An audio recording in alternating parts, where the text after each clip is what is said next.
don't get the symptom, but our history makes us and think, modified it seems like they have radiculopathy, so we want to add a little extra pressure. And so for spurlings, we would have them look over your shoulder, look up at the ceiling, and then we would bump them on the head.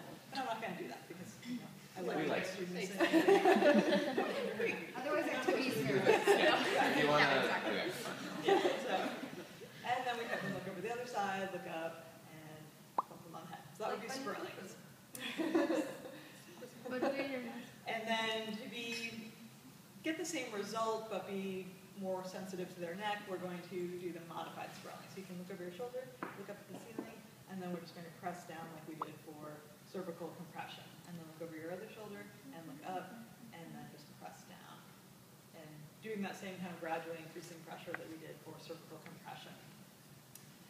And looking again for true positives to be radiating symptoms in a dermatomal pattern, and that would be indicating radiculopathy from things like disc herniation, IVF stenosis, tumors, something of that sort. So that's what we're looking at with spurlings and modified spurlings.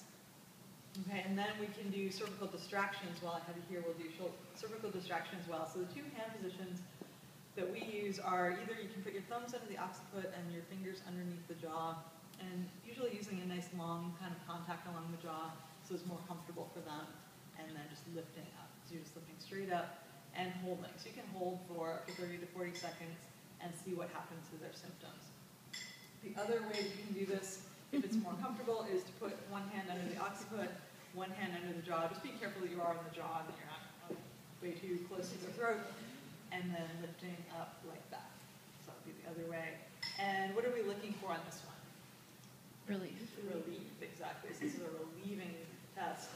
And so if it relieves symptoms that are in a dermatomal pattern, then you think Confirmation of that dermatomal.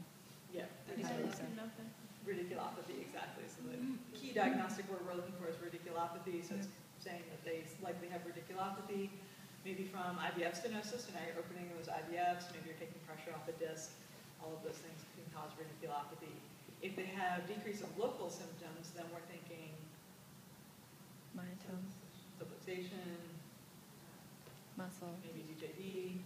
Trigger And point. so maybe it could potentially relieve a trigger point. With muscle, it gets tricky because sometimes when you're pulling, then it might make it feel better, or it could maybe Spasm. exacerbate and make it spasm. So, and same thing with DJD. Sometimes feels better, sometimes feels worse with distraction.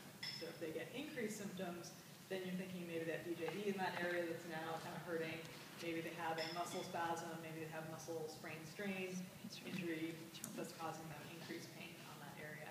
Another decreased pain is facet. So we want to think about the facets feeling better when we lift that weight of the head off of them. Okay, so questions about spurlings, modified spurlings, or cervical distraction? So these are all tests that if they're positive, then we're finding a radiculopathy. Exactly. Okay. Yeah. All right, so let's go ahead and do those.